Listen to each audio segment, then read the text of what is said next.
քերի կուղբ, մեզ մի հեքիաթ պատմիր, չէ, ավելի լավ է երկուսը։ Լինում է չի լինում մի տնակ։ Ես ուղղակի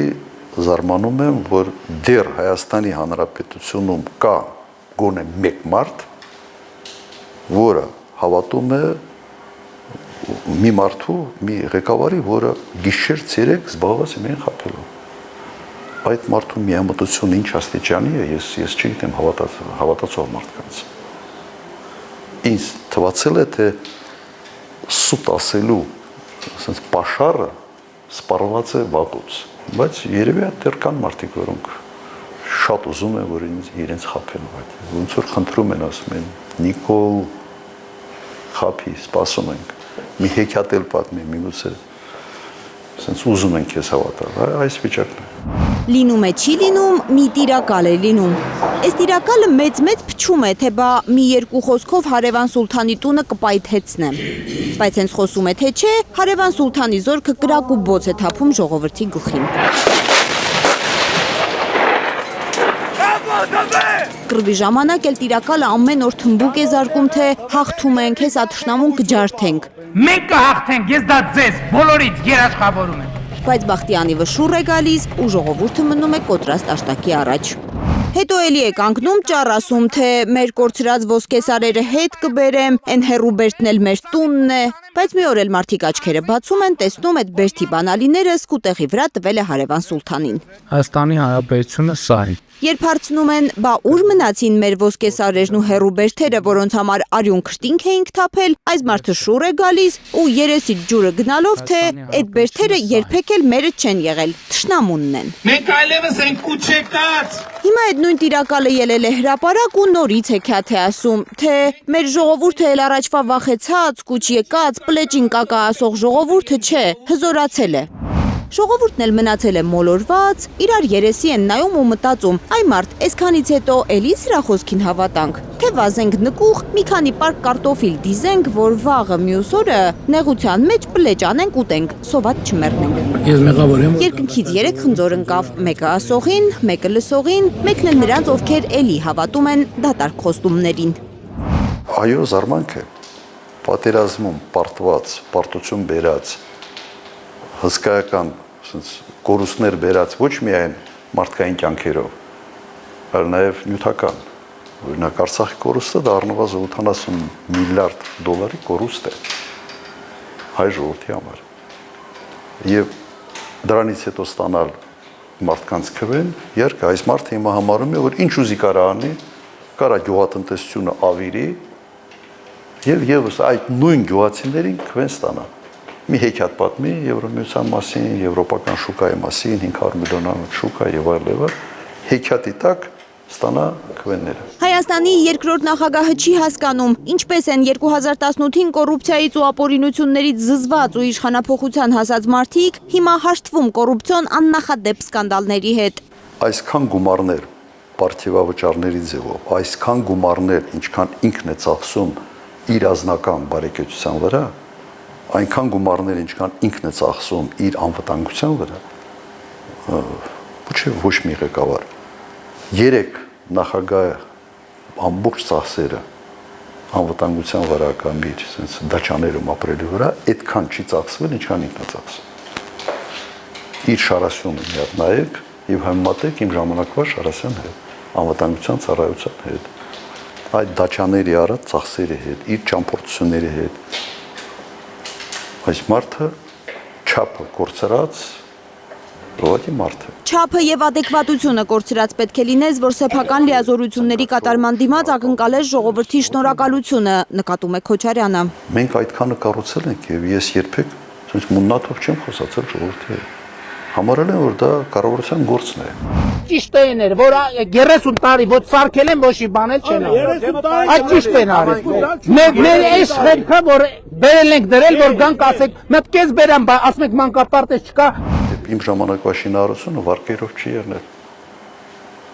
Իսկ դու վարկային բեռի տակ ես մտցնում հայ ժողովրդին, այդ գումարներով ինչ որ բան եք ասված եք անում, եւ հետո դա ծախում եք ժողովրդի վրա որպես, չգիտեմ, ինչ լավություն։ Կառավարությունը, բայց 8 տարի մի բան պիտի անեին, թե ոչ։ Դա ներկայացնել որպես չգիտեմ ինչ, որի համար ժողովուրդը պետք է ծնգաչոք շնորհակալ լինի ձեզ, ուղղակի հիմարություն է։ Այդ որ դու քարտդ մտցնում ես եւ բանկամատից 50,000 դրամ ես հանում, դու բանկամատի շնորհակալություն չես հայտնում, որ ինքը քեզ այդ քո հաշվից հիմա բյուջեն մեր ժողովրդի կոպիտ ասած հաշի ունի։ Հույս ունի երկրորդ նախագահը, որ ընտրությունների օրը հայ ժողովուրդը գործի կդնի իր հավաքական իմաստությունը եւ չի թույլատրի իրեն խաբել երրորդ անգամ։ Ռոբերտ Քոչարյանի կարծիքով ամենաշատը հենց դրանից է սարսափում Փաշինյանը, որ դուրս է եկել աթոռը պահելու վերջին մարտին ու ճակատամարտին։ Վերջին մարտին ու ճակատամարտին։ Երբեք ասենց ընտրական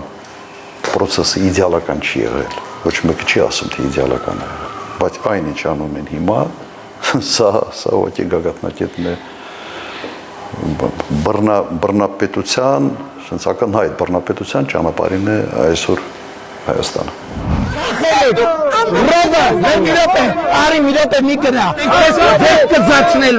Միայն Հայաստանում համապետական ընտրությունների 4 քարոզարշավ տեսած Քոչարյանը չի հիշում ավելի տոքսիկ նախընտրական շրջան։ Քարոզարշավը անցել է թունավոր մթնոլորտում, ֆեյքերի, կեղծիքների ու ատելության խոսքի ուղեկցությամբ, ընդ որում դրանք թրենդային է դարձրել հենց իշխանությունը, որ պարտավոր է հակառակն անել։ Ընդհանուր առմամբ, եթե չեմ սխալվում, մոտ ավելի քան 500 այսպես ասենք քրեական գործեր, կալանավորումներ, տնային կալանքներ միայն մեկ ընտրության ժամանակ։ Ես կառաջարկեի ուղղակի հետ գնալ եւ տեսնել, որ Հայաստանում եղել են 6 նախագահական ընտրություն, 8 թե 9, լավ չեմ հիշում, խորհրդարանական ընտրություններ։ Բոլորը միասին թող մեկը վերցնի եւ փորձի այո, խոզարկումների թիվը եւ այլ եւ մի հատ համեմատեք, թե ինչի է վերածվել sense ժողովրդարության բաստիոնը Հայաստանում։ Ուղղակի սա խայտարակություն է։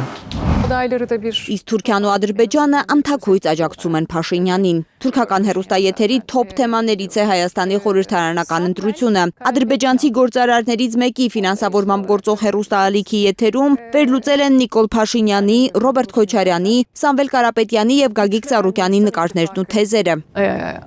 Փաշինյանի մասին մի մեծ ռեպորտաժ են պատրաստել ոգեշնչված իրական Հայաստանի փաշինյանական քարտեզով։ Վարչապետ Նիկոլ Փաշինյանը շարունակում է բոլոր հարթակներում հայտնվել իրական Հայաստանի քարտեզով, որը նա դարձրել է իր քարոզարշավի խորհրդանիշը։ Եվ այդ քարտեզում ներառված չեն ոչ Ղարաբաղը, որը ադրբեջանական հող է, ոչ էլ Արարատ լեռը, որը Թուրքիայի հետ հարաբերություններում ճգնաժամի պատճառ է, այսպես կոչված ցեղասպանության մասին պնդումների հետ միասին։ Փաշինյանը արշավ է սկսել Հայաստանի սահմանադրությունից թուրքական տարածքների նկատմամբ պահանջները հանելու համար, ինչը նախապայման է Ադրբեջանի հետ խաղաղության համաձայնագրի եւ Թուրքիայի հետ հարաբերությունների կարգավորման համար։ Թուրքերը համակրանք են արտահայտում Փաշինյանի, հակակրանք Ռոբերտ Քոչարյանի նկատմամբ։ Երկրորդ նախագահի ամբողջ քարոզարշավից առանձնացրել են միայն պտտաձողի հայտնի հնարքը։ Փաշինյանը իրական Հայաստանի քարտեզով է քվեներ ուզում։ Քոչարյանը այսպես ցույց է տալիս, թե որքան ատլետիկ է։ Թուրքական կողմին նաև դուր չեն գալիս Ռուսաստանի հետ հարաբերությունները կարգավորելու անհրաժեշտության մասին Քոչարյանի հայտարարությունները։ Այս ամենի ֆոնին Քոչարյանը պարզապես ծիծաղելի է անվանում պնդումները, թե ընդդիմությունն է իբրև ադրբեջանական խոսույթ տարածում։ Լավ ընդդիմությունը կա, ինչ-որ հերթական մեկի վրա ինչ-որ մի բան գցելու։ Հորդորում է չհավատալ Փաշինյանի հորինած նոր հեքիաթին, թե իբր ցնդաբանություն է 300,000 ադրբեջանցիների վերադարձի թեզը։ Պաշտոնյաները Ադրբեջանի շարունակում են այդ թեզը օգտագործել։ Հայտնի է, որ այն ՀԿ-ն, որը նաև այդ անունն է, իր հետ անուն ֆինանսավորում է նախագահականի կողմից Ադրբեջանի եւ երկու շաբաթ հետո Նախճեվանում մեծ փառատոն է Արևմտյան Ադրբեջանի նվիրված, որը ֆինանսավորվելու է եւս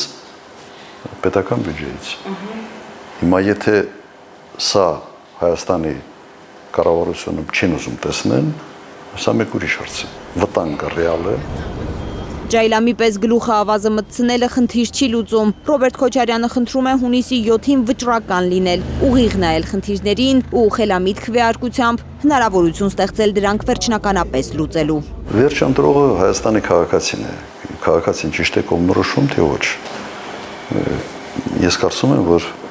քաղաքացին այս ամենը մերժելու հնարավորություն ունի։